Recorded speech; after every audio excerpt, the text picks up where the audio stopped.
Hi there, my name is Rich. I use the he, him pronouns, and you're watching my YouTube channel where I play amazing tabletop role playing games with friends. This continues the new 2023 anthology series that I kicked off last month. It is Marvel Cinematic Universe Sundays, and this is the first session of our Masks Afternoons. I'm very excited with the group of players who have gathered together with me, and I can't wait to see these characters in action. So let's go around the horn. Everyone has made their characters, but this is the first time we're really officially introducing them out loud. So we're going to introduce who the players are, what their characters are about.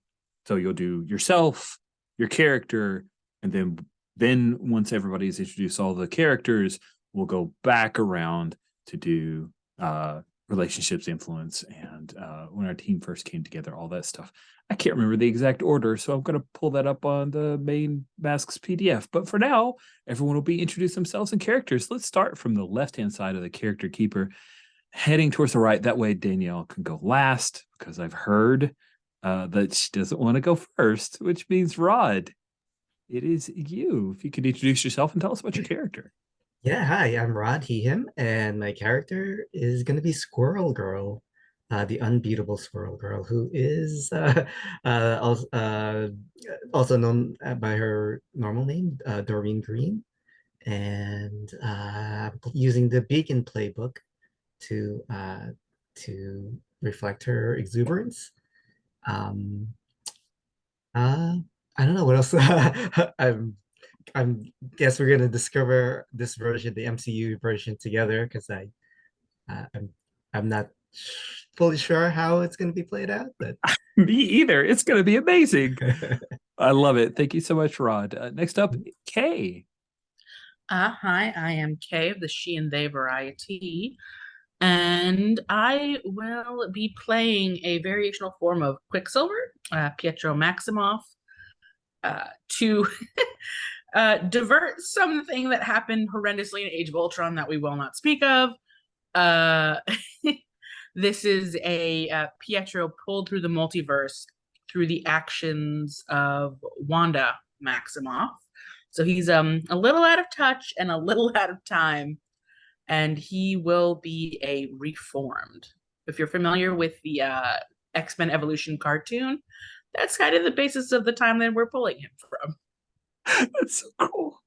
Awesome. Alexi, you are up, my friend. Hey, I am Alexi, he, him. You can follow all of my gaming endeavors online at Cloven Pine Games if you want to check out games that I have designed or other thoughts I have about games for this series. I am playing Andromeda with the Gladiator playbook. So the Gladiator is a fan-made Masks playbook created by Brandon Leon Gambetta. So very excited to be taking this one out for a spin. My character hails from Talokan, the secret underwater kingdom that is the MCU's equivalent of Atlantis. So her real name is Yeo Tlachinol, but she chose a name from the surface world mythology that she thought sounded cool when she came up to have adventures on the surface world after getting a first glimpse of it while fighting against Wakandan forces in the fight that is the climax of Black Panther 2 Wakanda Forever. Anyway, she's on a not actually approved sabbatical from her Talokanil duties in order to learn about the surface world and, gain fame and glory for herself up here. So we'll see what her people think of that eventually, I'm sure. But for now, she's I think just pretty excited to be here, racking up exploits, some true, some exaggerated, let's say. Spoiler alert. Telecani is not super happy with your choices. Can't What? wait. That's crazy. Last but certainly not least, it's Danielle. Hey, thank you. I used my time to finally pick a name for my character, so thank you. I'm playing Betty Carter, who is a new creation just for this. The daughter of Steve Rogers and Peggy Carter in another timeline, i.e. Captain Britain and the Hydra Stomper. So that version of of them from the What If kind of series, and she learned how to tinker with things from working on her dad's mech suit. So she has a little mech suit of her own, and she's known as the Supermarine, which is a shout out to Alexi for suggesting Spitfire, which led me to the company that creates Spitfires, which is Supermarine, the British company that creates that, which is super fun. You get a little bit of the British stuff anyhow. So she is not from this time. I think after her mom fell into that situation with the time, the freezing and the stuff, although that can happen, that also can be whatever the DM wants per se, but I think that she was tinkering around a lot, managed to try and literally probably punch a hole through reality with some of her creations. She managed to succeed doing something enough to catapult her here.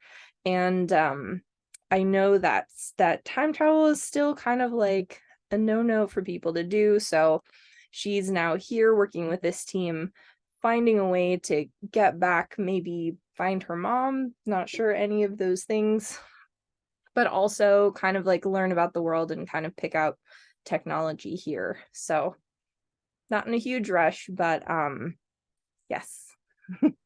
That's great. I love it.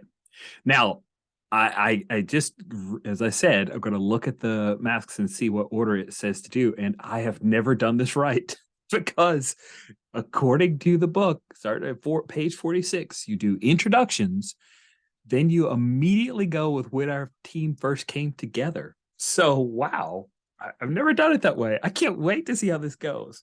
The official Masks Discord doesn't either. They don't do it that way either. Awesome. I've played in a lot of curated play programs, and never once have they done that first. Well, you know what? I think it's neat because I don't feel bad about it. We will discover some cool stuff. It appears that our Reformed will be the first to answer the question. If you guys hop down to row 85 and 86, I pulled in the questions from the playbooks. So, Kate, if you could, as Quicksilver, Pietro Django, is that his middle name? I did not know that. It's one of his. Depending on your universe, Django is one of his common middle names. It's Django, which is his uncle, or Magnus. Usually, depending on the universe. Wow, your comics can far exceed mine. Please read out your when our team first came together, and let's answer it. All right. When our team faced English. When our team first came together, we fought a terrible enemy from my old life. Who was it, and what did they take from me? That's a spicy one. I have never actually played a Reformed or with a Reformed, so that's a real spicy one. Mm-hmm. So from my old life. So someone came through the time stream, and we fought them. Let's see. I'm going. Ooh. Okay. I'm going to say for the spiciest of actions that it was my timeline's Magneto.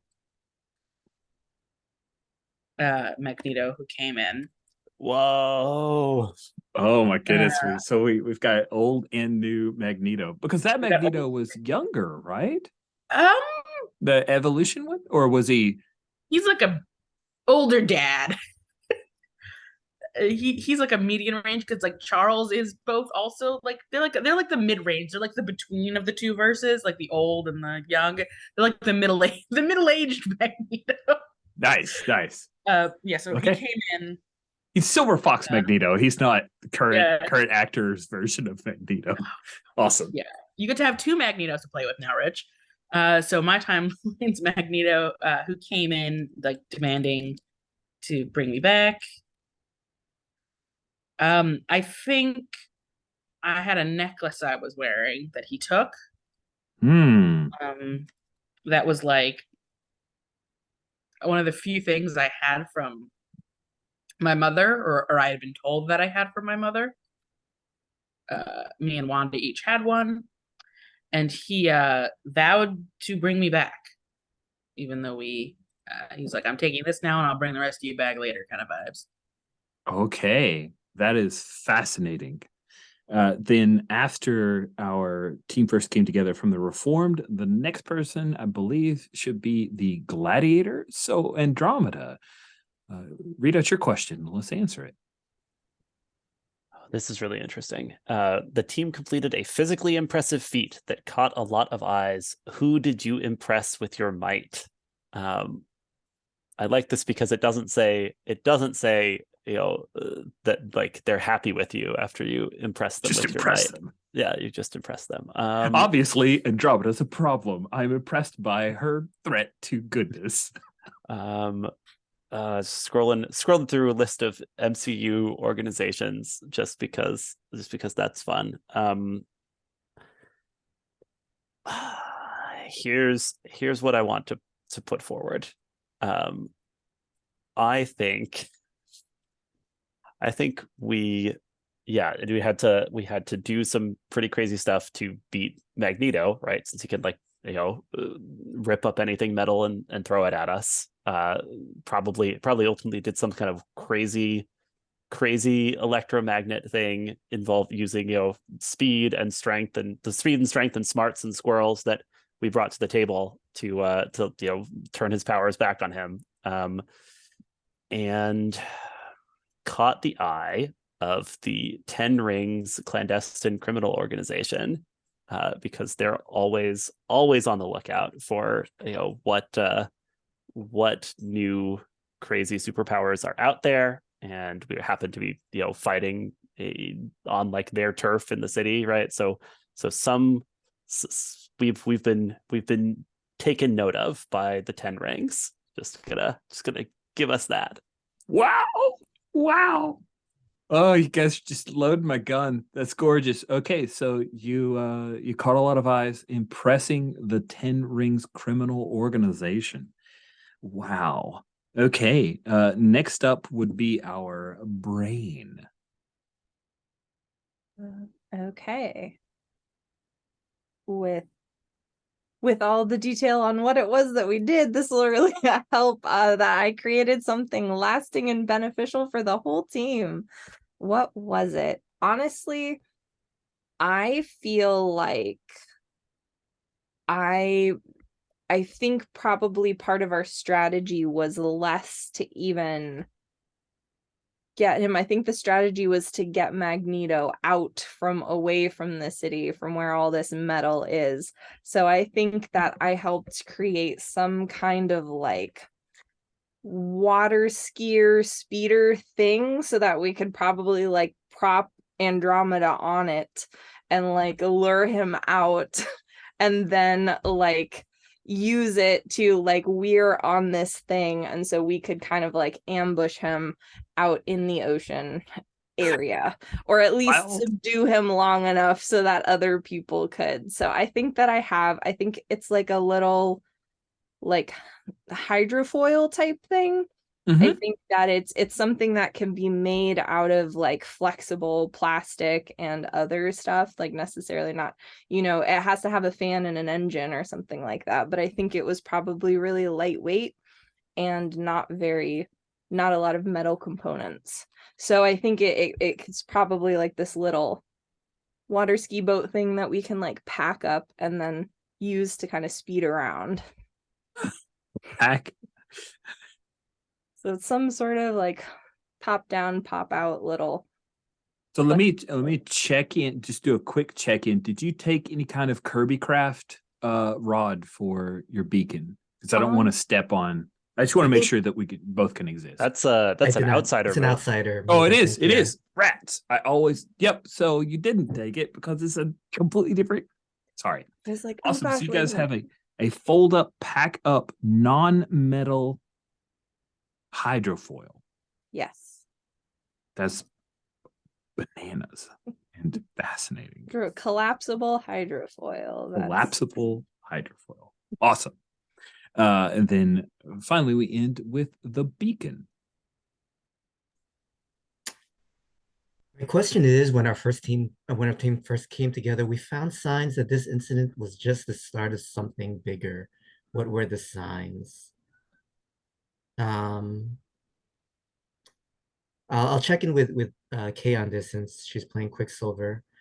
How do you feel if, in addition to Magneto, they pulled in the rest of the Brotherhood of Evil Mutants, um, and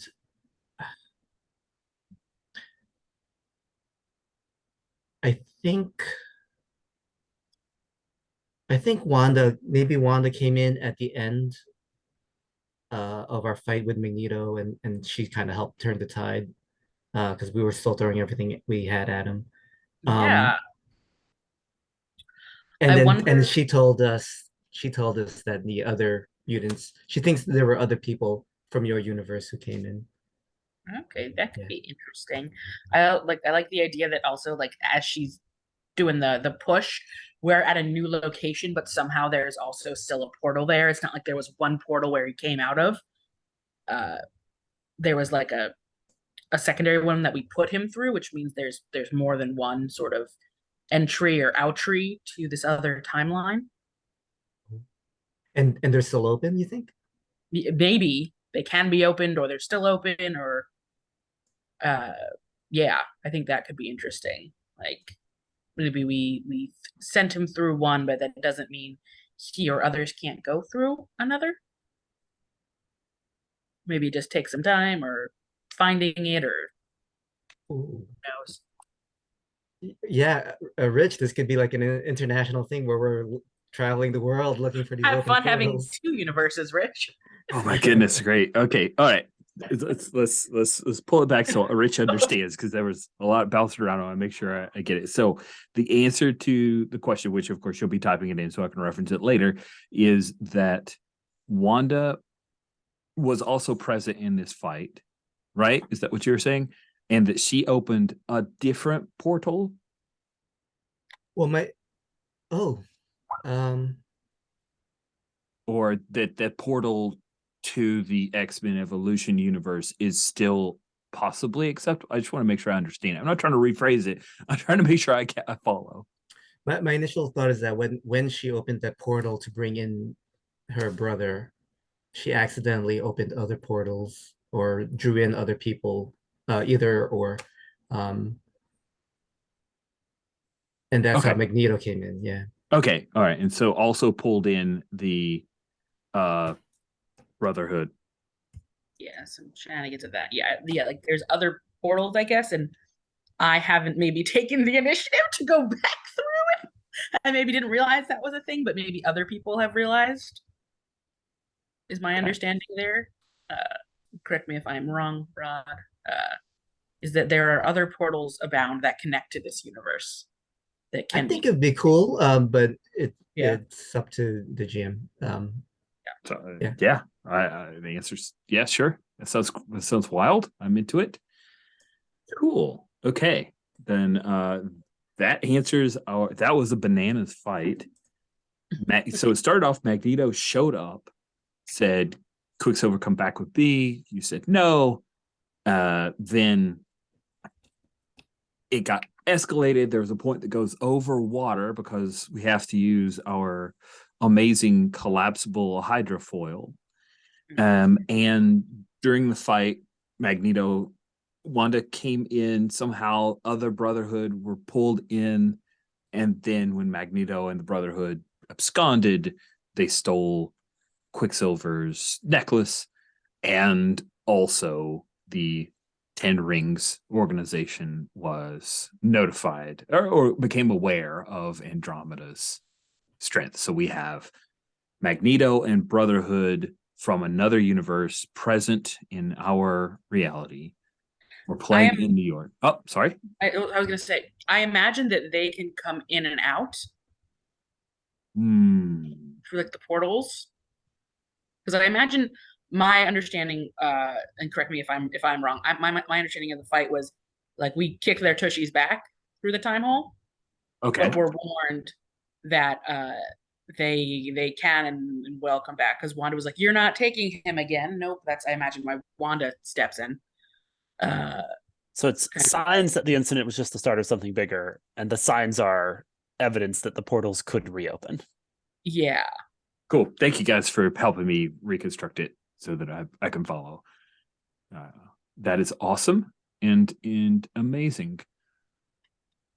Now we know how our team first came together after that excitement of all of you fighting together against Magneto and the Brotherhood of Evil Mutants, or the Brotherhood, according to who you ask. Your team has come together. Now, we will fill out relationships with the others. And since you were last on intros, Betty Carter gets to go first with relationships. So you should have relationships Ooh. on row starting at 47. So the first one is you told blank about your shame and asked them for their confidence.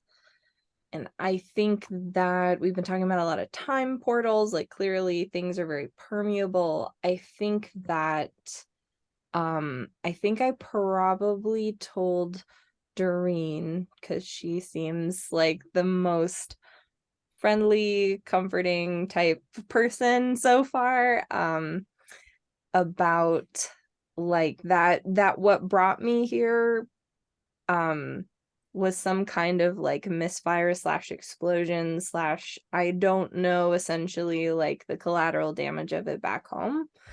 So that's sort of like my shame that I'm trying to like fix, is like this idea that whatever brought me here might be like a big problem. Did you weaken the boundaries between universes such that the X-Men Evolution people all came here too?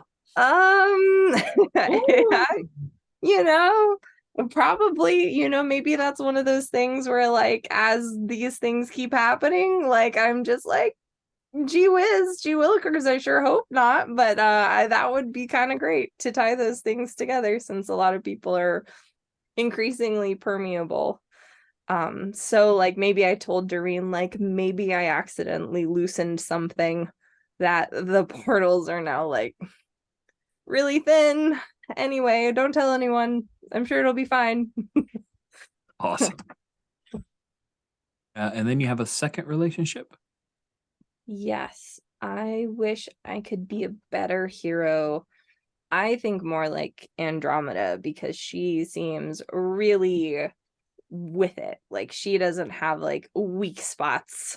Like she's just like calls a shot and does it. Like is, even if sure she might exaggerate a little bit maybe, but like she can back it up though. That's the thing. That's the main thing. She would agree that she does not have weak spots, though canonically, as what I've written down on the sheet is for her heroic flaw is pride and impatience.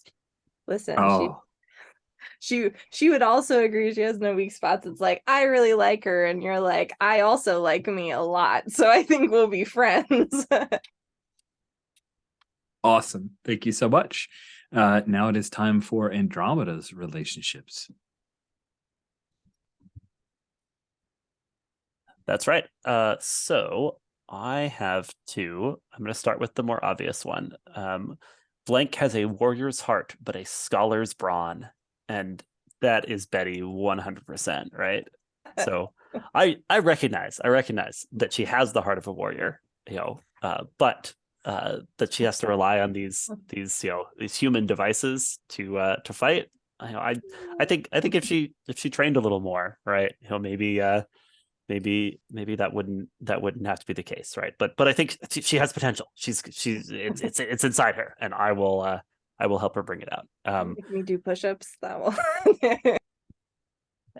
You are worried that Blank could best you in combat and work to make sure they know your might.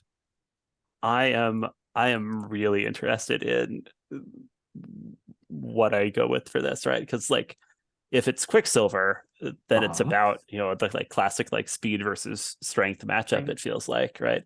If it's Squirrel Girl, then it means like on some level Andromeda understands that Squirrel Girl is truly unbeatable, despite anyone who underestimates her. And so that's That's the question. Which of these does Andromeda feel like secretly threatened by? That is your choice. I'm gonna go with Quicksilver here. I think she's worried about, you know, what would happen if he really like let loose with super speed. There's definitely been a very intense round of I've got your nose that Andromeda just did not understand. That's hilarious. Now it is Quicksilver's turn. You've got a couple of relationships. Interesting. I did something terrible to blank once, and I hope they can forgive me. I've earned the trust of blank, and I follow. I have this really cute idea in my head that I've earned the trust of Squirrel Girl, and I follow their example of what a hero should be. I feel like that's very cute. Just like, yeah, just Doreen, just ultimate sort of hero there. She's Squirrel Girl. She's infallible, and she's got like the right attitude, I imagine, of what a hero should be. I did something terrible to blank once, and I hope they can forgive me one day. Ooh. I think I was having a really hard day once, and I just unleashed on Betty about how it's her parents' fault that I'm dead here. Even though it's not even technically like her parents, but it's like this universe's version of her parents. I like that. Like I was just having it because the Quicksilver sort of is known to have dealt with like depression and mental illness. So I imagine he was having a real rough day. And he's like, this is your fault. I got dragged here because of your parents. They killed me. Like, just really rough. Yeah, I feel like she would definitely probably dish it back a little bit, maybe too. Like, I feel like she might be like, yeah, well, my parents are the good guys in every universe. So if they killed you, then that sounds like a you problem and not a me problem. Etc. Which I'm sure, I feel like if Pietro went that hard, I feel like it's a thing where somebody else had to intervene. Oh yeah, we had to be separated. Yeah, that sounds like quite a snit. Ooh. But awesome. But he regrets it if secretly is what that question implies. Yeah, I hope they can forgive me one day. Yeah, so I think it might not even be in secret. I think another day he apologized, you know, it was out of line. A, they're not really your parents here. Like, and B, like, yada yada, you know, I wanted to be hero. I knew this version of me, they knew the risk, yada yada, like, you know. Yeah. Yeah, I think she probably like accepts it and gives like an apology back, but she probably still has a little bit to go emotionally to catch up with that. Yeah. So, but that I like that idea of attention because like I'm sure she needs to apologize for whatever she said as well. Yeah. Okay, and then finally, Doreen Green, you have a couple of relationships as well. I do. Blank is awesome, and you take every chance to get to hang out with them. I think that has to be Andromeda, just because wow, I am awesome. You are a whole different underwater world. You have blue skin. What the oh my god. So I think you're like everything like that everything wondrous that superhero world represents. And then the second one, you've got to prove yourself to blank before you feel like a real hero, and that has to be Betty Carter, Supermarine, because oh well, I have a question. Like, is there anything about Supermarine's costume that identifies her connection to her parents? That Doreen would recognize. I mean, I'm trying to think what insignia the Hydra Stomper had. Like, it can't have a Hydra on it because that would be very confusing. But probably she's got it's very vintage looking as well, and it's probably got a star. I assume it's got star, kind of like the Captain America Star Shield type thing there, but it would have been like she can't have the Union Jack on it like she would have for her mom being Captain Britain, etc. But I think she probably has Stars and Stripes painted on it. Have you told us? Have you told the team? Oh, Because that would certainly impress Doreen. yeah, I think so, because I think she's pretty visible. Oh, okay, it does have the shield. All right, I was wondering. Thank you. According to Oh my- Lego, I don't know if it's true, but according I to Lego, love that. Yeah, I think that she's got like a little star and shield on it. But I think she's pretty obviously, like, she still dresses kind of vintage and stuff like that, and still needs to be helped kind of. I think Doreen is great because, like, you can be like, this is how you make your smartphone do this thing, because she's probably like, still, no, what do I do with mundane stuff? So but yeah, as far as the superhero stuff, I like that. Yeah, I think, yeah, if she knows your parentage, then I think she'll definitely identify that as the hero epitome. She'll be, starstruck, so to speak. Yeah. awesome. Great job working out relationships, everybody. We are nearly done. Now, each character will give out some influence to their teammates. Influence is a binary resource, which means either somebody has it or they don't. And it is asynchronous, meaning you could have influence over someone and they don't have influence over you. You're giving influence to other PCs over your character at this step. So we'll stick with Squirrel Girl in snake order. You have some influence to give out. The question is on 53. Oh yeah, this is easy. I'm excited to be here. Give influence over you to 3 of your teammates, so you all have influence over me. Yeah. Easy enough. Then Quicksilver. Do you talk openly about your days as a villain? If so, give each member influence over you. If not, just give influence to the one teammate whose example you most closely follow.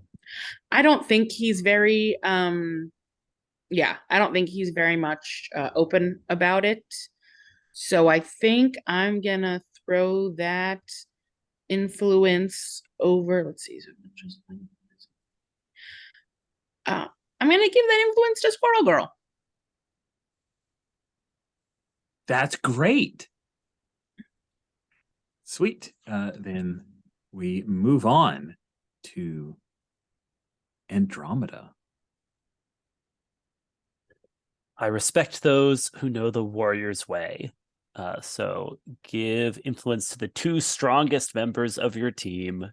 That's gonna be Quicksilver and Squirrel Girl, I think. Yeah, because I specifically feel that that Betty needs to become stronger.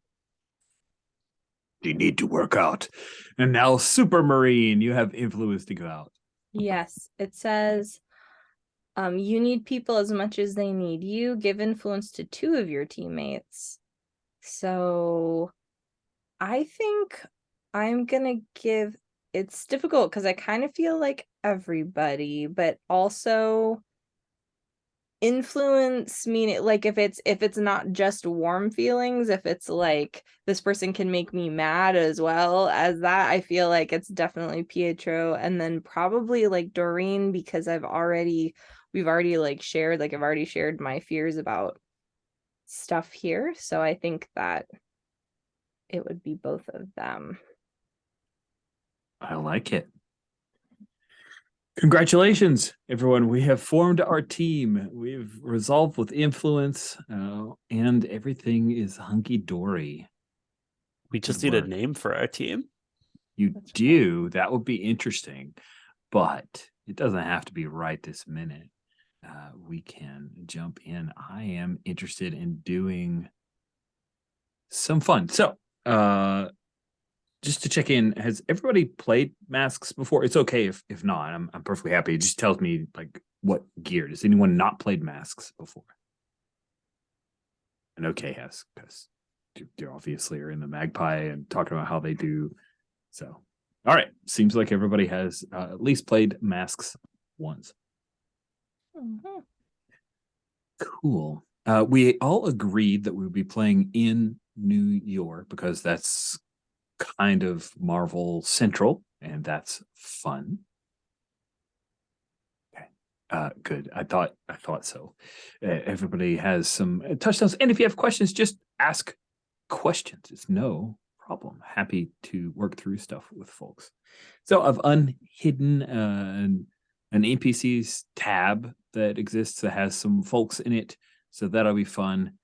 Don't feel like you have to read through any of it, but it just gives me a easy reference guide for us as we jump into things. So what do we want to jump off? I have an idea for a thing, but that was an idea before there were characters as a fallback option. All right. Let's see. I think what we'll start off with is a scene that looks like we are in Central Park. Folks who are, and again, I'm going to use references as if this is part of the MCU. So TV shots and cues from music and CGI will be things that I offhandedly use to try to frame up scenes. But if you're more comfortable with framing it like a comic book, I'm sure that we can both things can be true simultaneously in our brains, whatever works best for you.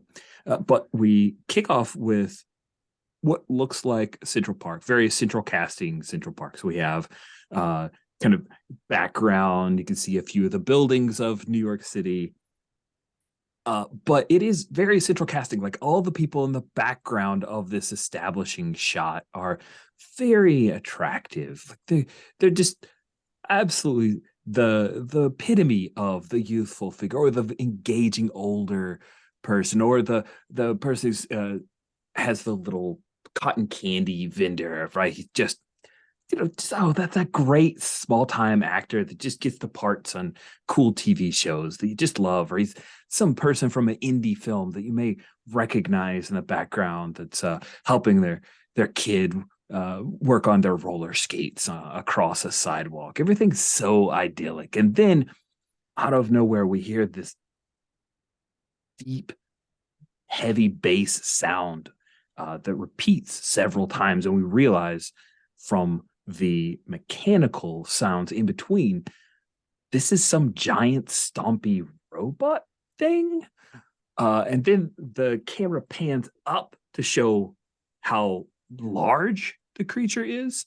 And we see that it is the Rhino, Alexei Sitsevich, who stands 15 feet tall. Andromeda, how exactly are you engaging with the Rhino as we begin this? Like, do you have trying to wrestle with one of his limbs? Are you up on his head? What are you doing? Yeah, I think I've got my vibranium trident like jammed into its shoulder, and it's like basically doing a bucking bronco thing, right? Where like the Rhino armor is trying to shake me off, and I'm just holding on, trying not to be flung away here. Awesome, I love it. Let's hit our first move of the game. So you are directly engaging a threat here. Roll plus Sure danger. am. All right. Yeah. So as I say, be still, beast. And where's the roller? Alliteration. Oh, I love it. That is over here.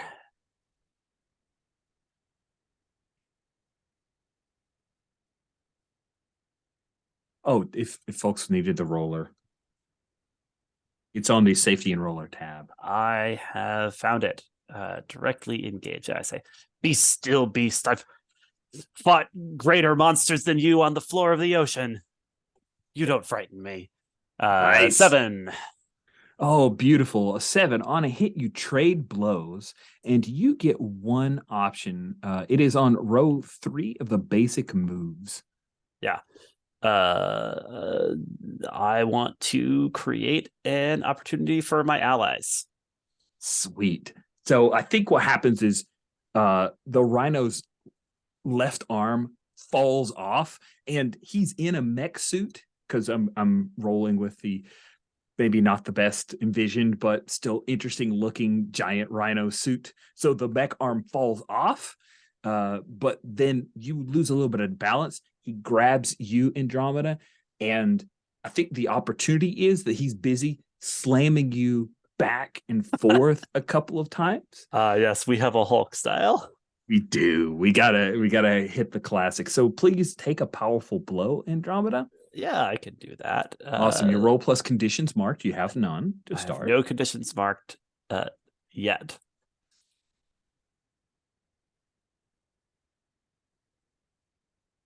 And this is a move you want to fail. An 8. Oh, unfortunately. Okay, so on a 7 to 9 with take a powerful blow, you can choose one option. You can lash out verbally, provoking a teammate to foolhardy action, or take advantage of your influence to inflict a condition on them. You can give ground, which means your opposition gets an opportunity, or you can struggle past the pain, but you have to mark 2 conditions stoically. Yeah, marking 2 conditions, absolutely. I mean, it's not stoic, right? It's that she's just still taunting him as she's getting smashed from side to side. She's like, "Is that the best you can do? I could take more than that, monster. Ha! I barely felt that."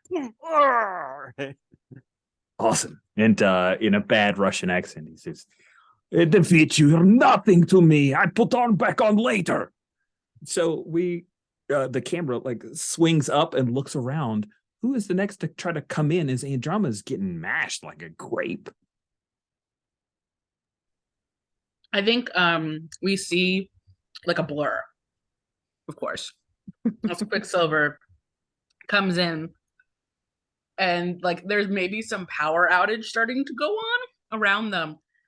As he, like, you notice in his hands that he's slowed down, he's got like the wire from power lines that he's just taken. He's starting to like zoom around this guy's legs to try and like wrap them to make him fall and drop Andromeda. I think that sounds awesome. It sounds like you're directly engaging a threat, even though you're using your powers. I think the intent is to take something from them, kind of deal. Yeah. All right. So go ahead and roll plus danger, which you are pretty dangerous there. I am pretty dangerous right now. Yeah, 10. Wow, that's amazing. So on a hit, you'll trade blows, but on a 10 plus, you get to pick 2 options from that same list. So I am going to resist their blows as well. Sure. And I'm going to take something from them, which is their balance. Sweet. I think what happens is he slams Andromeda a couple times. She's talking smack. You come around and he seems to, and we see like a HUD as we see it from like Rhino Vision, and he tries to dial in. He swings Andromeda like a bat at you, but you duck out of the way, and then he trips and falls, and Andromeda, you tumble away. He's hit the ground. Do we see a bunch of squirrels start to like just saying, do we? Or is there something else that we see from Squirrel Girl here?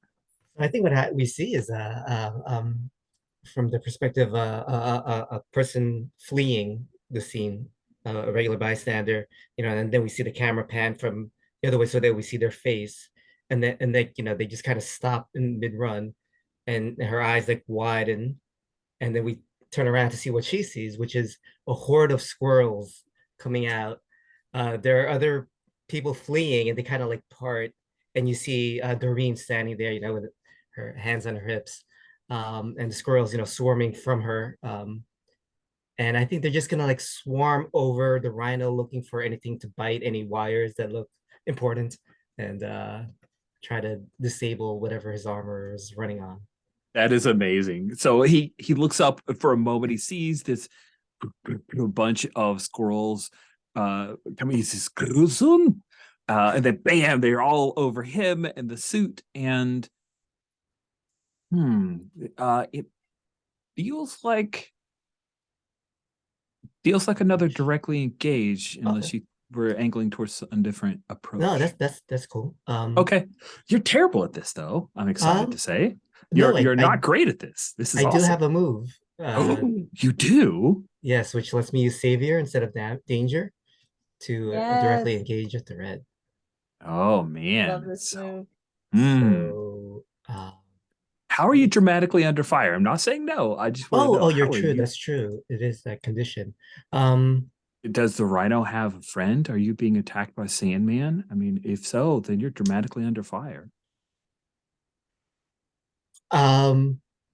Well, he can we say he's trying to harm the squirrels, which is harming me? I don't know. That might be a stretch. Well, if his legs are tied, maybe his arms are fine, and he's like coming like you. Do you have to be He close fires to up a him? couple missiles. There we Yeah. go. Squirrel There we girl.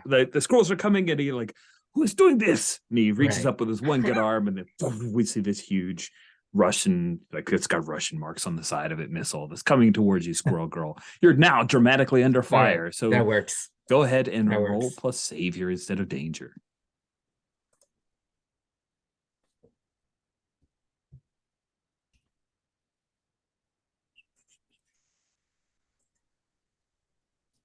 Ten. What? What? Amazing. So the 10 plus, you trade blows, but you get two options, one of which could be resisting or avoid the blow, taking something from him, creating opportunity for your allies, or impressing, surprising, or frightening the opposition. What two do you like?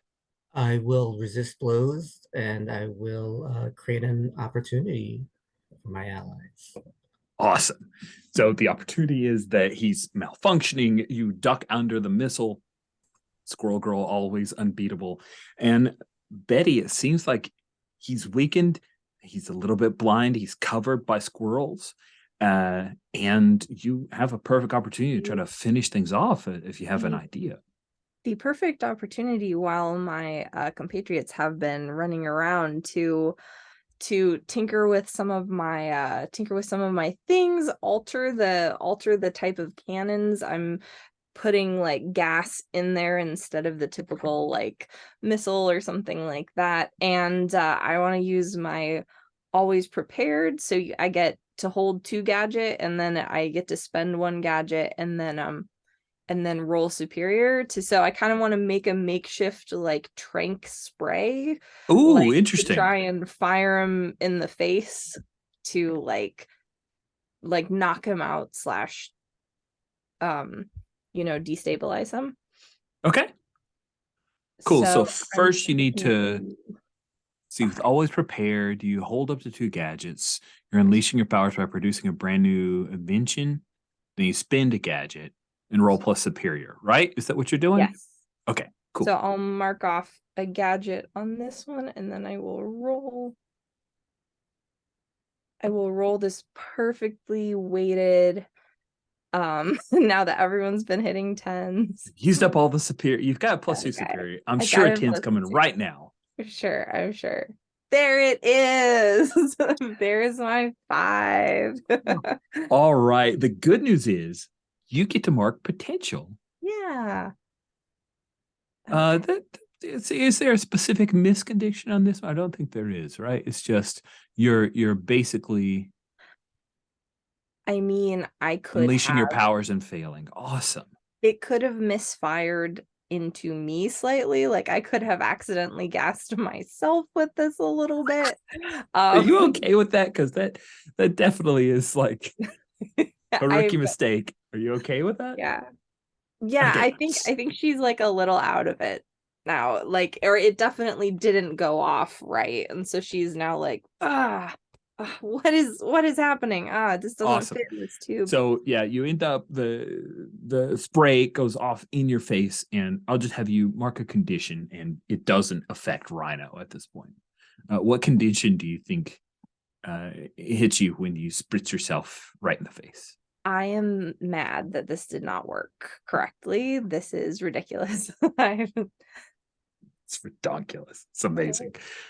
Sweet. So that is it. Now we've done one round of things. Let us go through the steps for team. Now that we've seen everybody doing things, let's hit a little bit of a team thing. So who do we think is the leader right now of this crew fighting Just Rhino. Could have had Sandman, but you decided just for Rhino. Fighting Rhino in the middle of Central Park.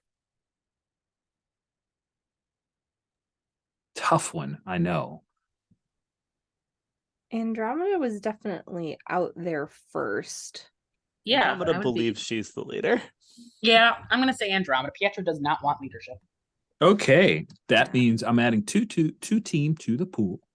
I do not have influence over everyone, though. Okay, you do not have influence over everyone. Does everyone have the same purpose in the fight? Andromeda, you say as the leader, what do you think the purpose in this fight should be? Take down this monster. Does anyone not have that purpose? Okay, cool. Then that adds one more team to the pool. So you're up to 4. And then does anyone mistrust Andromeda? No, I don't think so. Okay.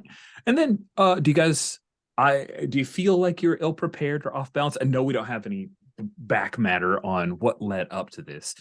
But I think this was sudden. I think like we were doing something normal and then like stomp, a rhino's here, and it's like, all right, leap into battle positions, and I like shouted, I shouted like maneuver names that I haven't actually taught anyone yet, right? So there's there's a certain amount of like flying by the seat of our pants involved here. Awesome. Yeah. So then it goes from 4 down to 3. We now know who our leader is. Unless I mark a condition to stop us from losing that team pool. I think considering you're at 2 out of 4, maybe. Yeah. No. 5 conditions total. I totally got this, guys. So I also feel guilty because I realized I didn't fully prepare the team for this, but that is okay. Goodness. Awesome. So now that we know who the leader is and your purpose, we will circle back around to Andromeda. You've just been thrown clear of the rhino, who is now currently wriggling around, trying to escape from a mass of squirrels, and also trying to stand up and get away from this. Andromeda, what are you going to do? So I'm like pulling myself up to my feet, brushing myself off, and just like walking implacably towards this thing. So it's a like mech suit struggling on the ground, covered in squirrels, basically. Yes. Yeah. I think I break into a run, bring the trident out, and I'm just gonna try to can opener it, right? Like peel off the front of the mech suit so that the puny human within is exposed. Oh, that sounds awesome.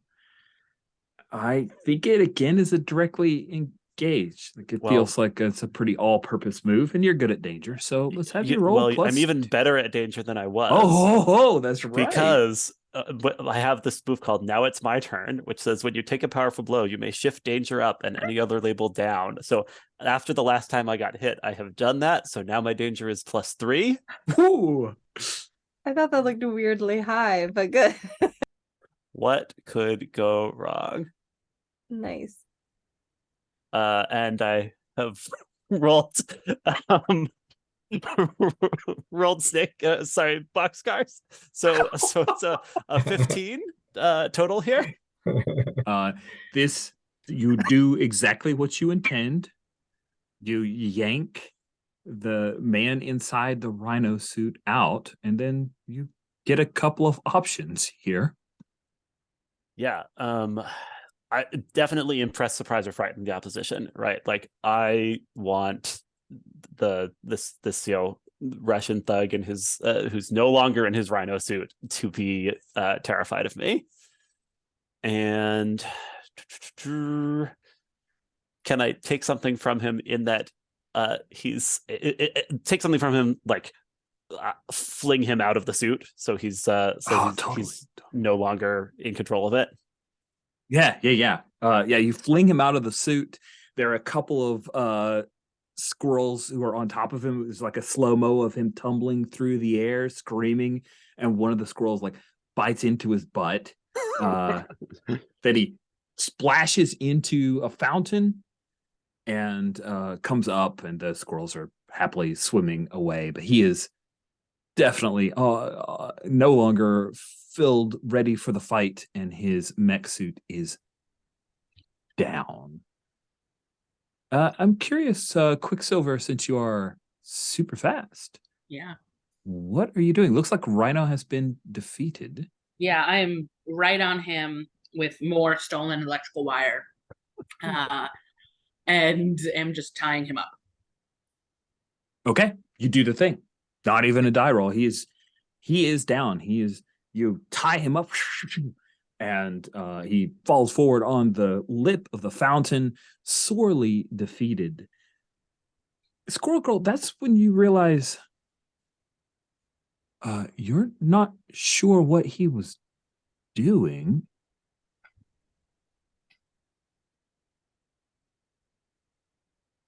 Has he? I assume he's left a trail from where he's coming from That and where makes he's going. perfect sense. Yeah. So you want to assess the situation? Yeah. Perfect. Cool. All right. When you assess the situation, roll plus superior.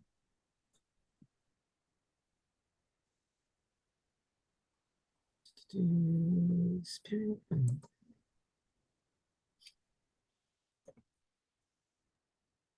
Boxcar is already being used up, so this is going to be a terrible roll. I can't wait. I'm excited for it. A It's a 7. Awesome. 7. Okay, on a 7 to 9, you get to ask a question.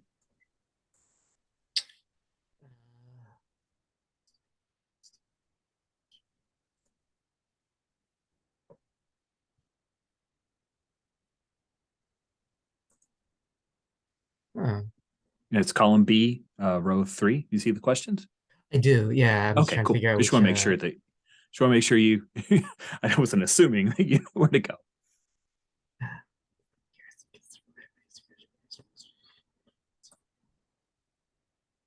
I think the first one. What here can I use to figure out his purpose? Awesome. So you go head over to the mech suit, trying to figure out what's going on. As you do, you realize that there are a few very, very small, like eyeball drones that are floating around, getting various angles on you as you're doing that. I grab one.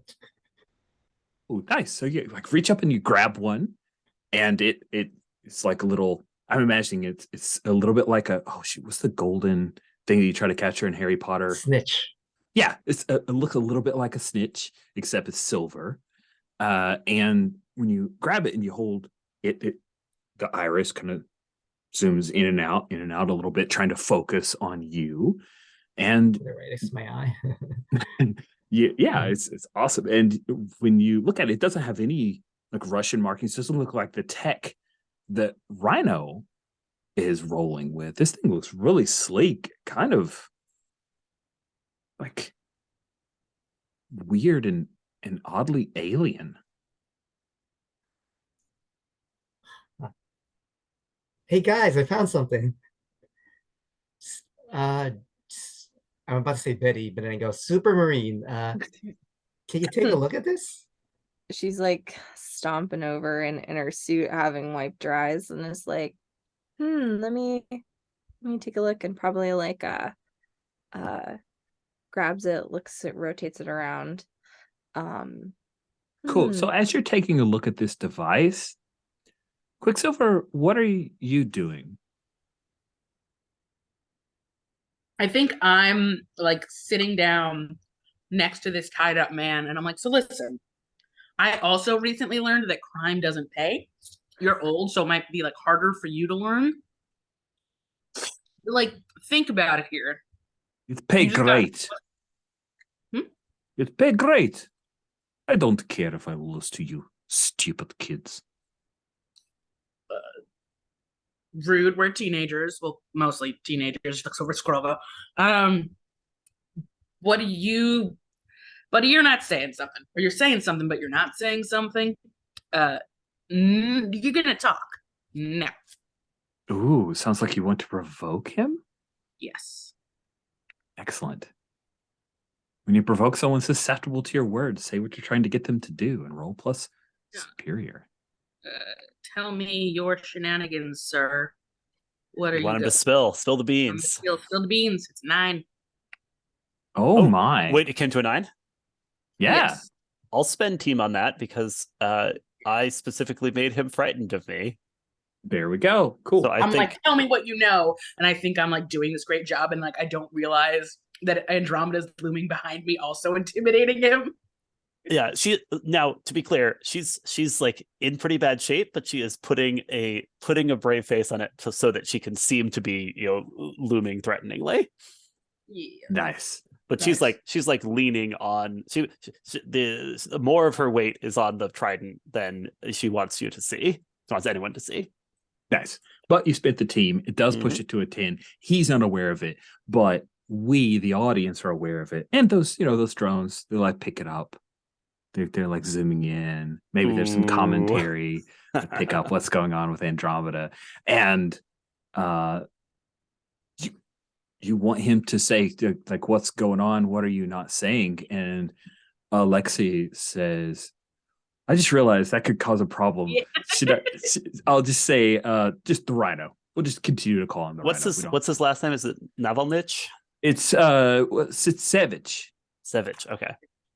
Yeah, I grabbed the name off of the wiki that I was looking at. But anyway, Sitsevich. So Sitsevich, he starts laughing at you guys. It's nervous laughter. Like he is intimidated by you. It's not one of those I'm in control, but one of those simpering minion laughter. As he says, you guys don't even know what's going on. And then all of a sudden he kind of jerks a little bit and falls over. And you see this little silver disc on the side of his neck. Let's cut to Betty as you are looking at this little eyeball. Yeah. Yeah. Yeah. I'm wondering if I can assess it. Sure. I wasn't sure if you had a brain related. I was looking, I was gonna maybe switch out my hydraulics move for like a tactical one for that, but I don't have a particular brain move for assessing unless this No is problem. No problem at all. hydraulics related. But I do have superior to assess it. Go for it. Yeah. I think so. You said this is drone, so is it flying? It was flying until was flying. Squirrel snagged it out of the air. Yeah, so that's an 8. So I get 2. I think I want to know what about this is the biggest threat. Like, Cool. So I'm going to go a little broad with the answer. And I had this habit, it's a flaw as GM, where I over answer questions and then people are like, well, I don't need to ask this question or this question because Rich just went off the mouth. So I apologize if this happens. But you take a look at the drone, it's continuing to like focus on you.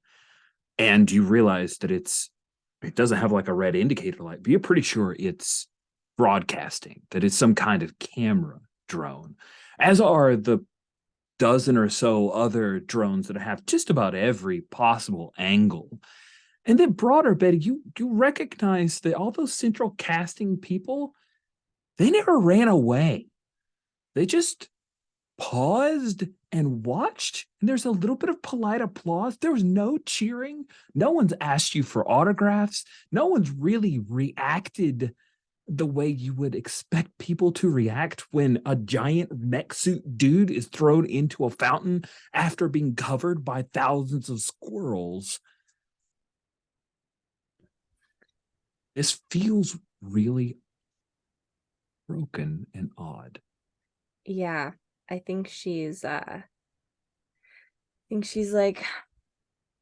smile for the cameras, guys, because I think we're still broadcast. And like, I think she just crunches the little drone in her fingers, and looks around to see if there's some way to like obscure the rest of them, or some way to like make a little EMP or something that I can like kill Like some kind of switch. gadget, perhaps, is something you want to Yeah, do? maybe I'm gonna see if my gadgets will let me let me I could toss out like a little flying like missile that'll send out like a little tiny EMP. Man, I was totally gonna make a Star Wars reference, but I can't remember what they called them in Clone Wars. The little, A little yeah, the poppers. I think. Oh, I can't remember. Dang it! Yeah. I was gonna cross the streams, but I can't. Anyway, Exactly. Yes. I think I'm like, watch out.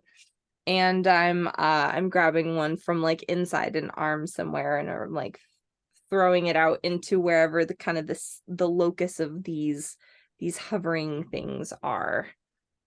okay. Then let's have you go ahead. You're going to be using your always prepared.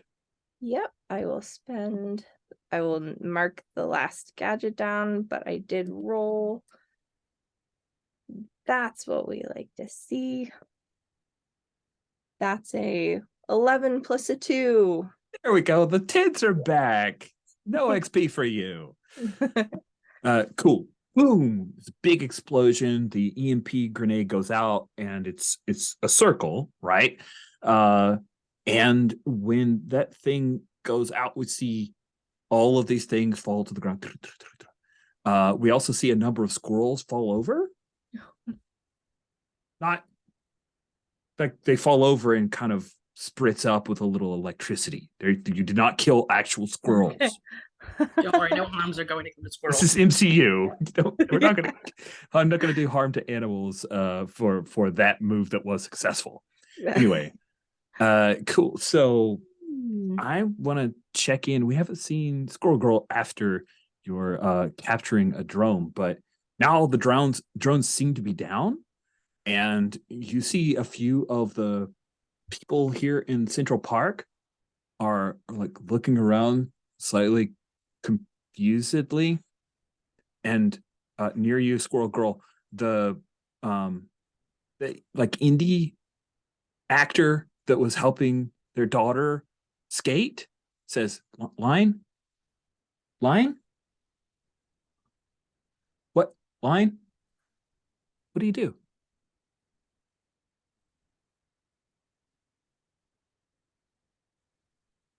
I'm going to right.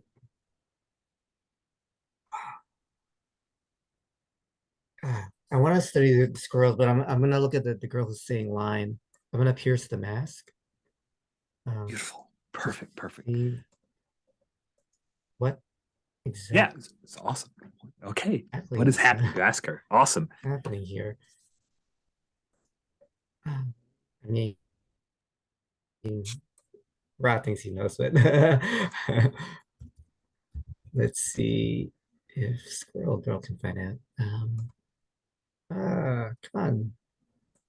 7. You get to ask one question. Right.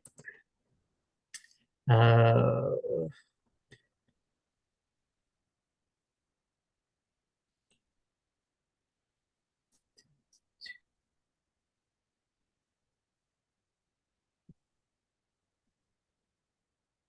how can I get your character to tell me what's happening?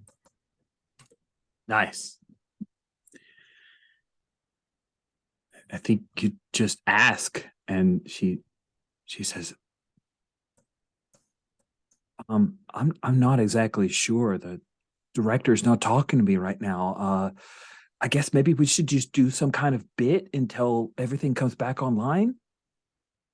I grab her Would you like to face. talk to my daughter? I grab her and I just kind of like turn her so I look in her ears. Are there any Yeah, like you see this earplugs? like little metal like bug in her ear type deal. Weird alien thing. It looks like a yeah. I yank it out. Okay, cool. It comes right out. It doesn't.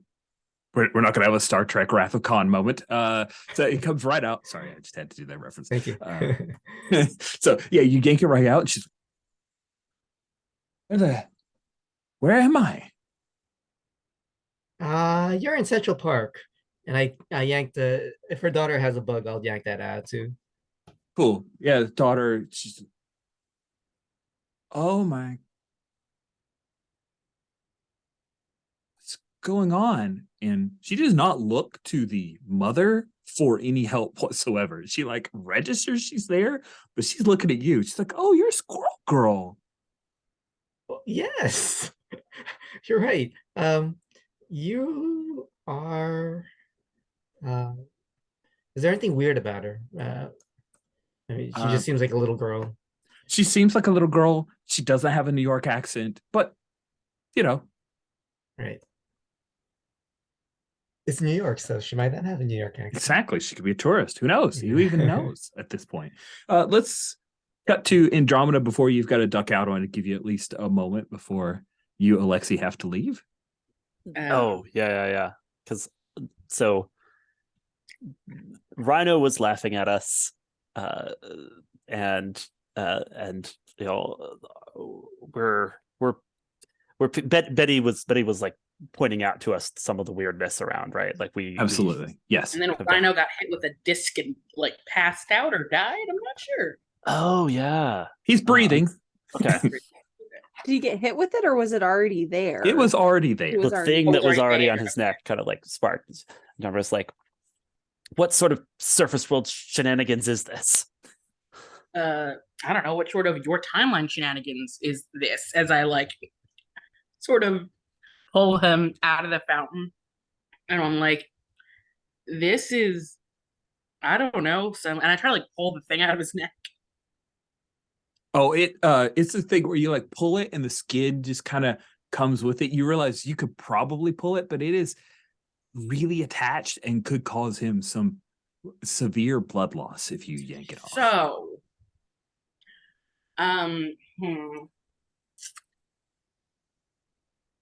risk A or risk B? And he like looks at Andromeda.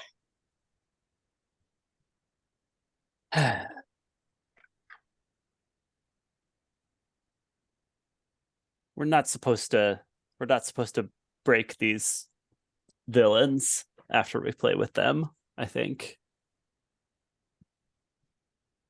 Is that a no risk? And his hand is like on the disc. Man, yeah, decide how bloodthirsty is this gladiator. We're about to find out something really interesting right now. I think instead she like slaps him around the face a couple of times to try to wake him up. Okay. Cool. Yeah, you slap him in the face a couple of times. He will why am I not in my cell? You were in a cell. Do you remember why you came to this park, miscreant? Because for current scene of new team. Current scene of new team. You. And he curses at you in Russian. Calls you something really not pleasant, but it slips by the censors because they don't speak Russian.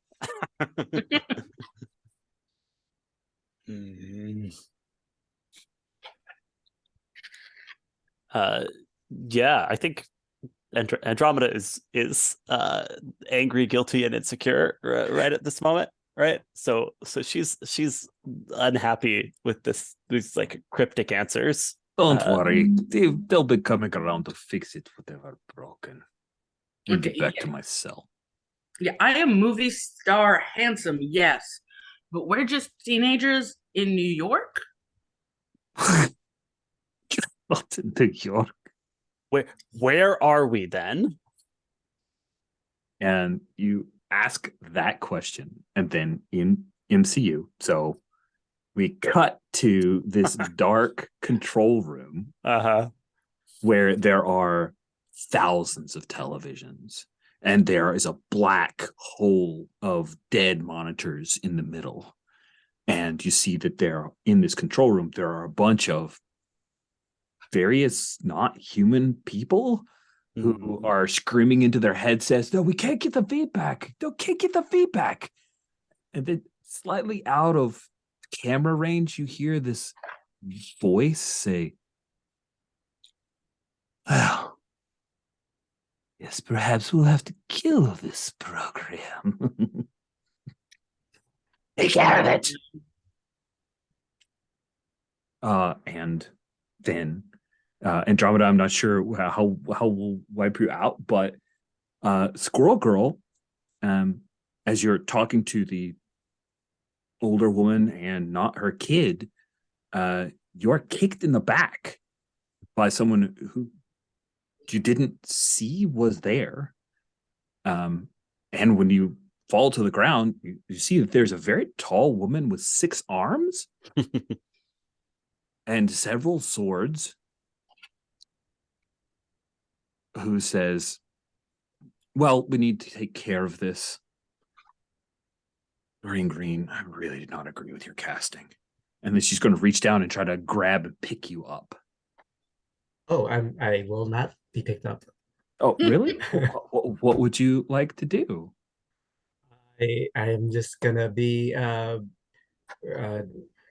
doing an acrobatic roll and then leaping into a tree. Unleash your powers. Let's see if you can do that, Squirrel Girl. Right, let's see. So I don't. Come on, Lucky. Does I put unleash your power as one of the things that Tippy Toe is. Tippy Toe here? Of course, Tippy Toe's here. All right, awesome. Who she's gotta figure out how she would help me.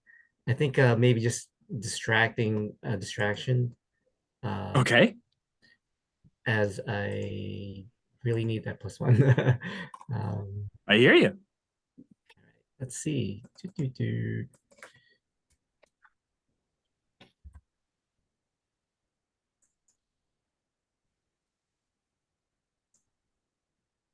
7.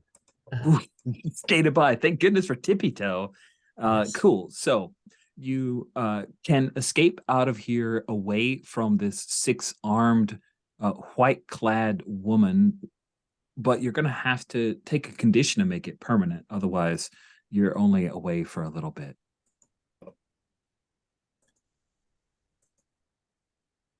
Oh, I don't want to make it permanent. I'll not take the condition. So I just leap up to what I think is safety into like a nearby tree. Sounds great. Yeah, you do that, and one of her fingers like points up at you. "I'll get you later." And then she says, Maximoff. No. And Rich, if I could seize the spotlight a moment, I think I have a last move before I need to bow out, right? So I say, "No, whoever you are, 6-armed surface dweller, you're dealing with me. I don't fear you." Awesome. You've heard of the Black Panther? She who is the greatest of all the warriors of the surface world. I shed her royal Wakandan blood on the carrier sea leopard. Face my metal, right? So like that's so it's when you invoke one of your exploits to threaten someone, roll +danger, and on a hit they must back down or prove themselves against you before threatening others. Oh, that's awesome. I love it. So if this works, the plan is to end up engaged with Spiral in a way that creates an opening for others. If this doesn't work, I might get taken out anyway, because on a miss with a lie, they spit your falsehoods back in your face to clear the exploit and take a powerful blow. So let's do it. Let's do my boast here. It's a roll with danger. Great. Yeah, you're super dangerous. Yeah. There's no way for you to fail. I mean, unless you yell snake eyes, which is not going to happen. 8. They must back down or prove themselves against you before threatening others. On a 79, clear the exploit. So I've used it up. Oh man. Oh no, you can't talk smack about Black Panther anymore. Amazing. I'll come up with new lies. Don't worry. So she believes it then, because it's a mixed hit. It just means that you've used up that exploit. Yes. And she has to deal with you before she bothers anyone else. Now, are you okay if she attacks you, knocks you through a portal, and you're out of this scene. Yeah, And that then works. we'll resolve it very early, like right at the start of next session. Can she tackle me through the portal so we're both portaled? Yes, absolutely. There yes. we go. Yes, exactly. That was that what was in works- my head, but I didn't That works express well it for out me. loud. Yeah. Yeah. So she like comes forward, grabs you with her arms. The two of you tussle. She shoves you back in, but you pull her along, and the two of you just step through a portal into nothing. And Amazing. it winks out, and Andromeda is gone. Yeah. Off the playing board. Good luck, team. Alexi, did you feel closer to the team, away from the team, or grow into your own image of yourself? Oh man. I'm gonna say closer to the team. I was impressed by Squirrel Girl's good work swarming the rhino with squirrels. So I'll give influence to Squirrel Girl. Okay, cool. So Squirrel Girl, you now have influence over Andromeda. It's like Christmas, that's the best. What if I have it already? Does that change? Then you anything? get to shift one of Andromeda's labels up and another down. Yeah, tell me how you see me. Oh, uh, And we can resolve that because Andromeda's Oh. out of the scene. We can resolve that between the intervening week. I just demark that label switch. That way Alexi can still scoot. Is that cool? well, I'm gonna Savior up and Freak down. Yeah, that Okay. works for me. Perfect. Yeah. Awesome. I think that makes sense since I kind of did a sacrifice play at the end there. Okay. See you all next week. See you next week, Alexi. See Bye. you next week. Oh, and Alexi should mark. I'm saying this out loud. Hopefully, we'll remember it. Alexi should mark an XP or a potential because when you save someone, you go closer to the team, you get to mark potential or clear conditions. So I just put a little note there. So put a note where am I going to stick it without messing up all the cool work that has already been done. I'm going to put it and highlight in yellow. Sorry, I'm talking. You're good. Okay, clear. It gives me time to Google the people being cited as actual MCU villains that already exist. Okay, sweet. Then yeah, a 6-armed woman showed up out of nowhere. Squirrel Girl scurried away, and then she tackled and portaled away herself and Andromeda. And after that moment, there's like a pregnant pause, and then all of the people in Central Park just start filing out of the area quickly. They're moving quickly, but not running afraid. And the woman who Squirrel Girl was talking to and the young girl, they're both looking around like they're not sure what exactly to do. Quicksilver, what do you do? So I hear her call my name, and then suddenly Andromeda takes her out Uh-huh. through a portal, and I think he's a little startled for a minute, and then he sort of looks over to where they're rounding over, like this group is going, and he's gonna zap over to the front, and is like, "Whoa, whoa, whoa, halt! No one's going anywhere until I get my," and he goes, "my friend Andromeda back, or Endor people explain this situation. I will round you up like a border collie." Sorry, that's Rich laughing, not the people. Oh, stare at you blankly. Really not.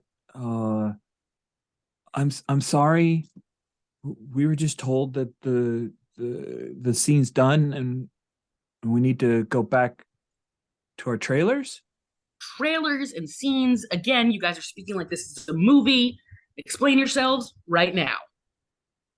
It is a movie. This is not a movie. I will have that one. And he like points to Doreen. 6 squirrels on you. Those are real squirrels. There are definitely real squirrels here. Wow. Are you method? No, I'm Quicksilver. Right. The new talent. It's great. It's great. We love what you do, and the thing on your like that's good. We really need to go back to our No. trailers. You're not leaving here. Can Betty walk over? Can Betty stomp over to be with Quicksilver and just like kind of post up behind him and look down at her and be like, all right, take us to the director then. We didn't get to sign our contracts yet. Nice. Then let's see if you can provoke them to take you to the director. What's the matter, Kay? You okay? Everything okay? Oh, All right. yeah, it's fine. Just checking in. Okay. Sweet. So Woohoo. what? Okay. More tens? This is amazing. You guys are never We're gonna gonna get get better. reamed so hard next session. Like the dice Yeah, are gonna don't worry. choose. Yeah. It'll be great. It'll be fine. No worries whatsoever. So you on for NPCs on a 10 plus, they rise to the bait and do what you want. Or they can. Oh no, they don't get a choice. They just do what you want. So we'll say at this point, this was the guy who was running the cotton candy vendor machine that you were talking to. And he's still wearing the apron and everything looks cool. And you could see there's a little bit of makeup hiding some of his tattoos to make him look, more attractive and appealing to the Midwesterners and mass audience, right? And he says, you want to talk to the director? Oh, okay. Maybe you don't though, but I'll do what I can, but maybe you don't want to talk to the director, if you get my meaning. It's not very pleasant. Maybe that's so that Our team was nearly taken out. This was not very pleasant. This was not part of our contract. He's looking at Betty as he says this. So we need to make sure that our scenes are correct. Okay. But He looks first, at the others, and the other people are all like, better you than me expressions, but they don't say anything. And the candy vendor says, okay, is Squirrel Girl coming? Yeah, is she coming? I think while this was happening, I was examining, are all the squirrels robots except for Tippy Toe? Yes, all the squirrels here are Okay. robots except for Tippy Toe. Yeah, then I'll come over. Yeah, definitely. Tippy Toe says, I thought they were a little weird, but not gonna judge. yeah, No, they I smell thought they like were great. squirrels, I promise. So Hmm. cool. So you join, and he starts walking towards the. Oh yes. Real quick though, before you take us, we want cotton candy. Oh right, it's so good. And he'll hustle back over, and he sticks a little like cone thing in, and pulls out like 3 cotton candy, whatever flavor you 4. guys I want 2. 4. Okay, 2. So you're double fisting it, and he's more than happy to set you guys up. He's got his little like paper hat thing going on. You're Yeah, no. Ooh, it burns a lot of calories running around. You just, do like, no, take, like, it's true. So he heads towards like the little Central Park foresty area, walk around a tree, and then you see this iris open up and nothing but blackness beyond it. And it looks like the iris is opening up in the middle of space, like in the middle of air.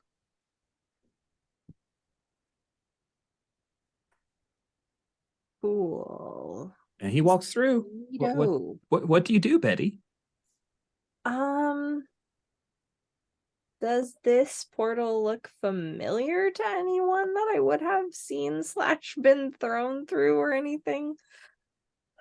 I assume if he walks through, then I don't suppose that we're being flung out of this dimension. He could be brainwashed and just walking into, anything. Let's see. I think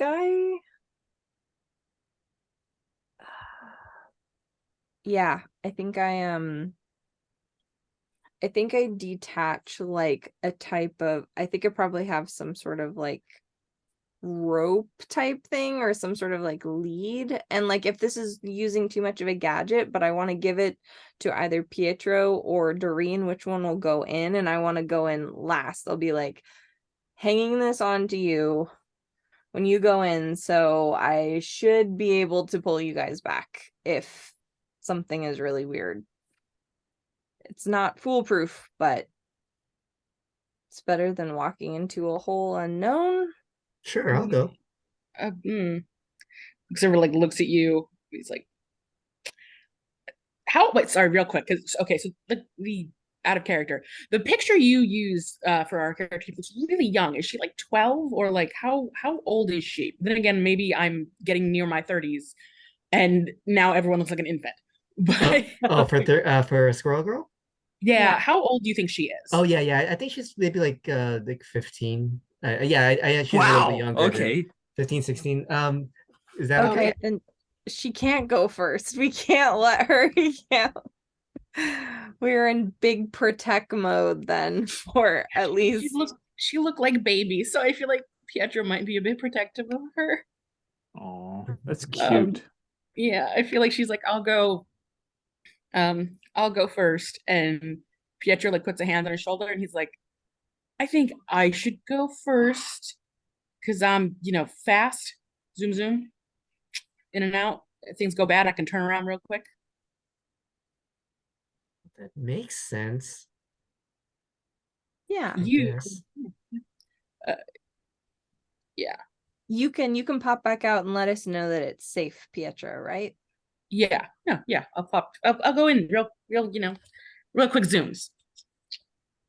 Okay. And I'm gonna put the tether on my waistband. Okay. And he's gonna go for it. Awesome. He's gonna run in. So you run through, but you probably can only go so far before you might reach the end of the tether. So you're not going like 600 miles an hour or anything. You're just going through quickly. And when you step on the other side of the portal, you don't feel that weird, I just changed into another dimension feeling that you've had in the past. It just feels like you moved into a different space. It's a little colder. It's definitely bigger. It's blacker. And you see that there are these weird cameras that are projecting against the sides of the portal. And it's like you've just walked behind the side of a movie set. Or if you're walking down in an Old West movie and you just walk to the side and you see that they're just all kind of platformed up to be the fronts of buildings.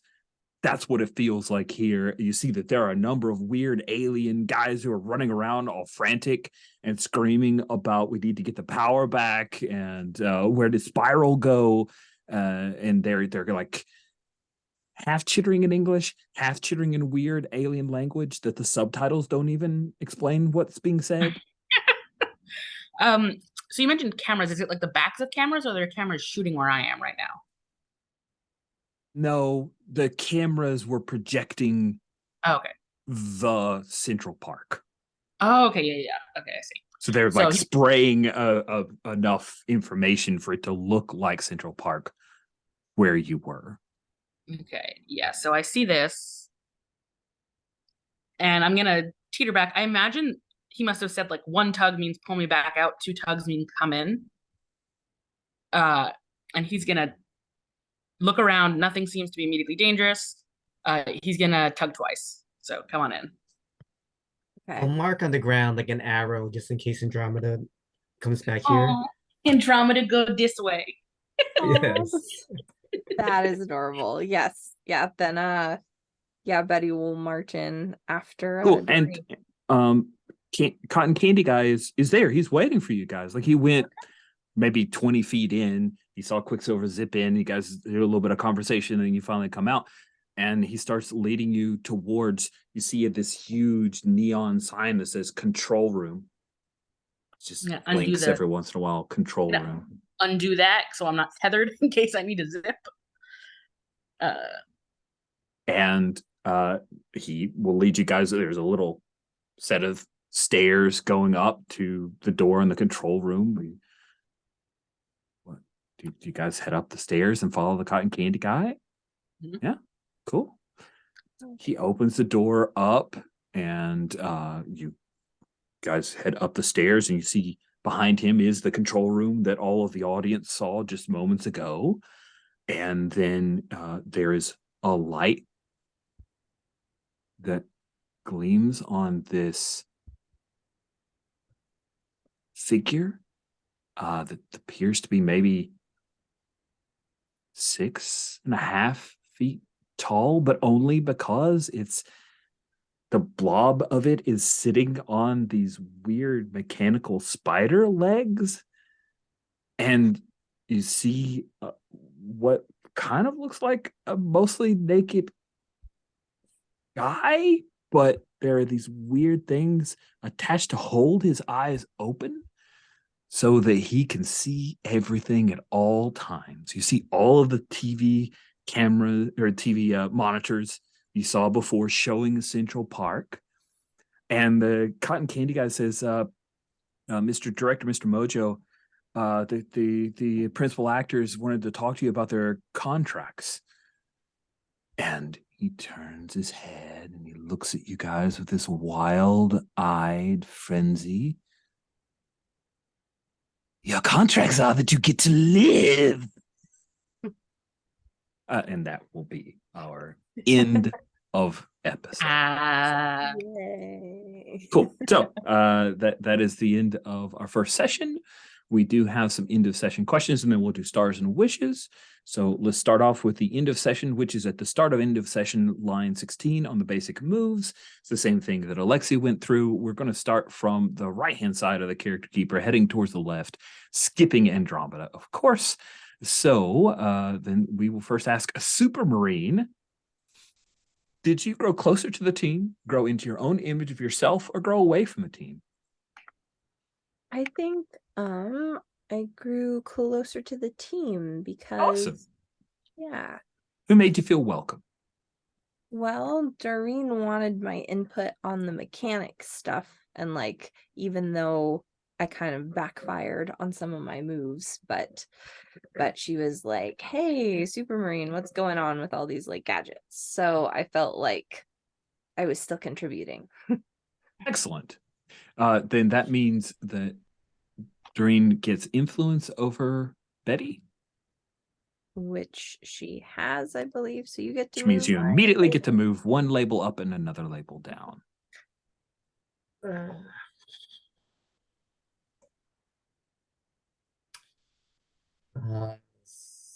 Savior up Ooh. and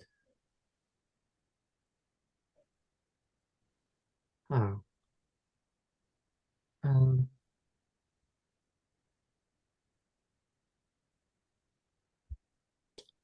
superior down? I don't know. Okay. It's okay. I will be superior. I will just prove my superior next time. Cool.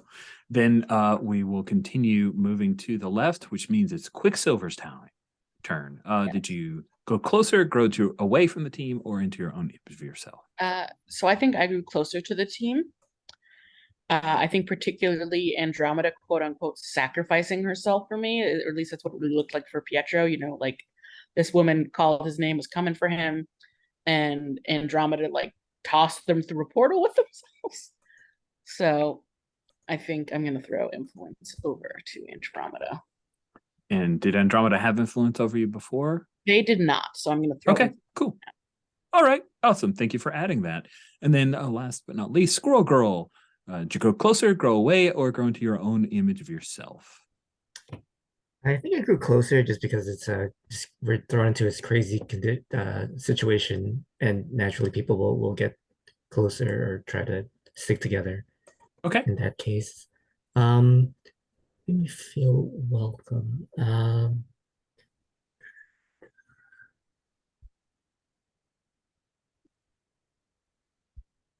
Hmm. Uh, Was it Betty who checked in where Squirrel Girl was after?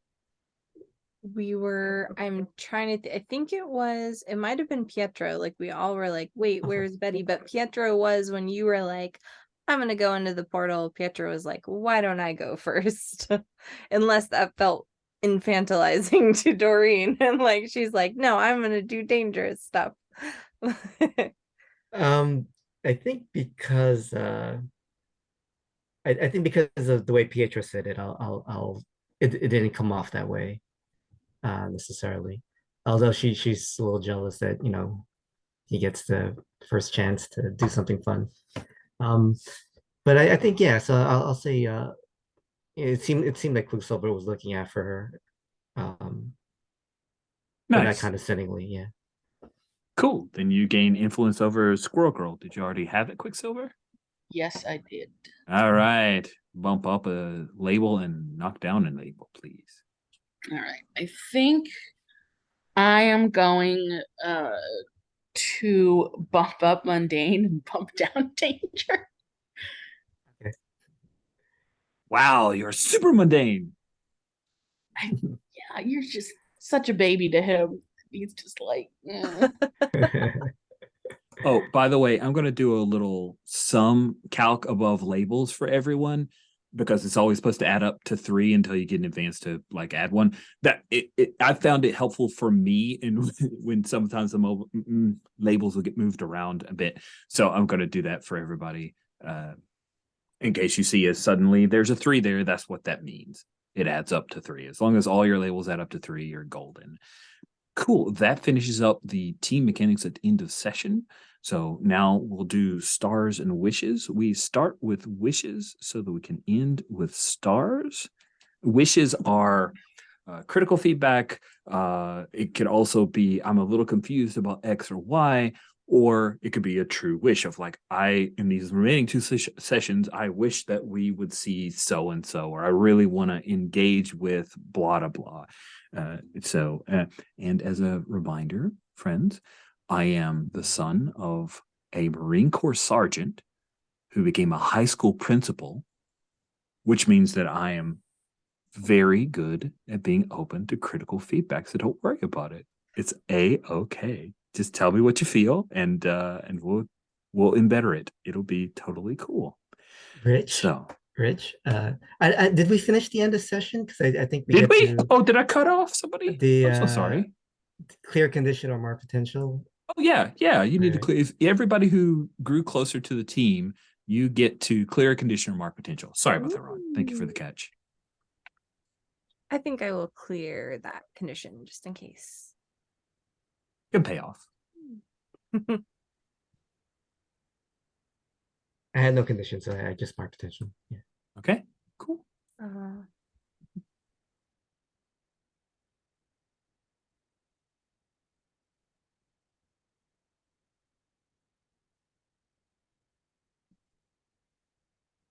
So what order are we going, right to left or left to right? So for start with wishes, and we'll just go with whoever wants to go first, or I'll call on people. Does anyone feel compelled to kick it off with wishes?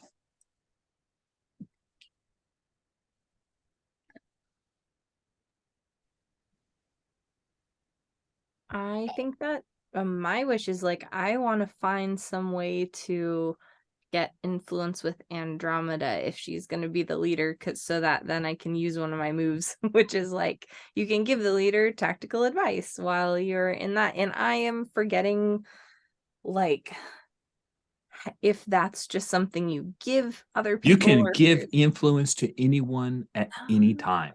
So if you want to make that decision, even if it's a purely mechanical motivation, go right ahead and just mark it on your sheet. Andromeda would have to give it to me. So it's one of those things where I guess I'm looking I'm for, sorry, I like, misunderstood. I see. No problem. But also I could change that to mechanical stuff, but I kind of liked that this shifted it off of a topic and onto like our interpersonal team stuff.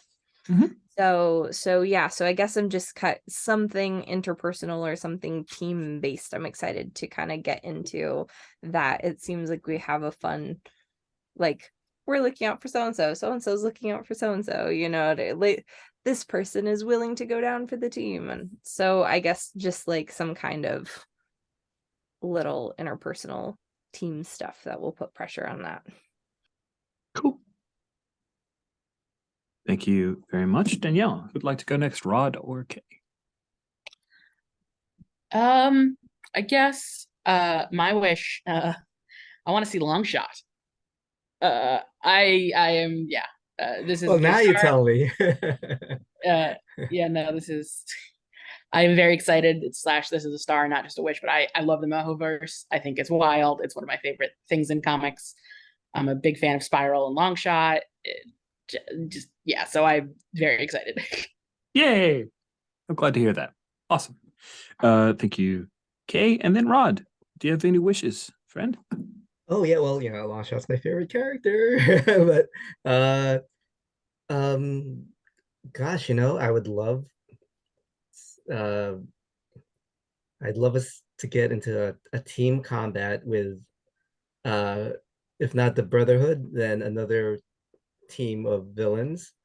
It could be within the Mojo world or outside it. But I think I think team versus team is my favorite type of combat. So Okay, that sounds wonderful. Mhm. Cool. Rod, you went last with wishes. You get to go first with stars. Do you have any stars you'd Oh like yeah, to sure. offer up? First of all, thank you for organizing this. I had a lovely time. Yay. And I love that, you know, all the players are excited as well. Um, I uh, I like the whole mystery for at least for Doreen of what's happening. Um, and I love the characters interactions or their personalities and um yeah, I like that we're all different, but we're all gelling so far. I I guess partly as a wish, I do wish that there's some we get to see more conflict between us, just because that's fun. Um, uh, stars to our brain for thinking, yeah, hey, take us to the director. Yeah, makes sense. That's how we're gonna figure out what's happening, right? Um, stars to to Pietro for just being cool. Indeed. And stars to Andromeda for just leading the fight and having that gladiator playbook looks pretty cool. I'm digging it. So uh yeah, thank you. Thanks. Thanks, Rod. Kay, what stars did you have? Yeah, so my big star for Rich is just that you have this really uncanny ability to create a certain kind of villain that I really enjoy, just like that whole like sophisticated kind of femme fatale sort of situation, or like just like that turn in line, like oh Maximoff, like just like I was like yes, this is like 10 out of 10 what I want, like 8 million stars. I love this moment so very much. Uh, Big star. That's my big star for that. I love Danielle, how you roll with the punches. You know, you just you yes and in a way to failure that a lot of people cough power gamers cannot. That I very much enjoyed. I liked that Betty, like, she's not the like Andromeda's the quote unquote leader, but Betty, like, it's very much like the brains, not to be silly, but the brains of the group, and sort of like, okay, well, we're gonna do this. Well, this is how we're gonna do this. Don't just run off. Like, yes, I love that a lot. And there's something just infectiously adorable about Doreen and about Squirrel Girl as a character I am unfamiliar with, but I'm starting to look at slash learn about. Uh, and although I will say I'm gonna have to work on not woobifying her because that definitely looks like a like a 12-year-old to me or something in the picture. And trying to remember that she is a little older, so she is closer to Pietro's age. But yeah, I enjoyed that. I enjoyed Tippy Toe. Uh, just a girl unleashing an army of squirrel in Central Park is just chef kiss. Andromeda is not here, but I love how she like is falling apart, but is like I'm still intimidating, and the grandiose storytelling is just a Yes. wonderful sort of like I enjoy that in a character, and it's refreshing to see in masks. I feel like a lot of times we get like emo children like mine who have issues and things like that. And it's like, no, I'm just a great badass warrior. And I'm like, hell yeah, you are, self-confidence. Yes. That is absolutely true. And it is a breath of fresh air to have someone who is like genuinely pretty confident, not delinquent where you're like, yeah, but really, are you the greatest thing since sliced bread? Are you really? Do you believe it? You actually, you just say it. She believes it. Mm-hmm. I love when the dice back up a character who's like, guess what? I'm awesome. And the dice are just like, yes, you are. Yes, you are. And then you're like, it's true. It's just true. I guess, it just really sets them up. So even the RNG agrees. Cool. Danielle, did you have any stars? yes, I did. Definitely star to Rich for setting this up. Thank you so much. This is so fun. I'm so excited to play Masks with you DMing and with everybody else. And this was so great. Masks is difficult to do combat with kids and like the lethality and to make it interesting and satisfying. So discovering that we were on a set, but like gradually, like it made such a fun uncertain element of like, but I still want to blow stuff up, but like wait a minute, but like maybe, but like no. So and I don't know Mojo or any of these people, and so I was like, this is so exciting for me to learn this new thing, but it feels great. And that horrifying Clockwork Orange visual of like the eyes and the whole like, oh, this is going to be really cool. I love that like we set it in New York, and then the first thing when the guy spits, he's like, you're not in New York. It was just, my heart dropped. I'm like, what? So I love a turn. Kay, I really love how Pietro is like just genuinely cool. Like he's definitely got all this like leader energy. And like I wrote down him saying like, I also recently learned that crime doesn't pay, but you're old, so it's probably harder for you to learn than me. Like the idea that like his first instinct is to like lecture the bad guy is so great and character defining to me. So I love that he's there with like a lot of these great lines and just very quick, just exactly what you expect from the character. So super cool to see that kind of unfold. And like, yeah, I think you're like a lot of great leader energy as well in the team. Like we've got a lot of strong personality. So this will be great. Doreen low key, like everybody already being fully in Doreen's palm, like you can tell via the influence of the characters. Like, wait a minute, no, you get it again. Oh, that's okay. Just change all my labels. Well, you get it again. Well, you own all of us, already. So like, I think that's a great thing. I love a beacon concept, and I think Squirrel Girl is perfect as it. And I'm super curious to see like what. I really loved the visual of her like going out and just being like, ta-da, and being dramatically under fire. It can be hard to get into those situations as the beacon, and you were just like, blam. And then we're super effective. So super duper effective. All right. Well, that's it. Thank you guys so much for playing, and I can't wait for our next session. As a reminder, just scheduling wise, we play next week, and then we have to skip that next Sunday. I apologize. How dare you have a good time in real life with friends? I will do my very best. This is a thing that was scheduled to happen in December, and both the husband and wife got COVID, so they couldn't really go to watch a movie and invite all of their friends, so they rescheduled. And I'm like, yeah, I'm here for you, even though you didn't check in with me, because you had a few hundred other people to deal with, so it's wow. Fine. Yes, I know. I can already tell that I'll be like, can we just play for 2 months, 3 months? And then such a same. It was very hard not to make my wish. I want more. Yeah, I'm ready. I know it's the first session. Can we just keep playing? Let me bring the recording to a close. Thank you all so much for playing, and I'll stop here.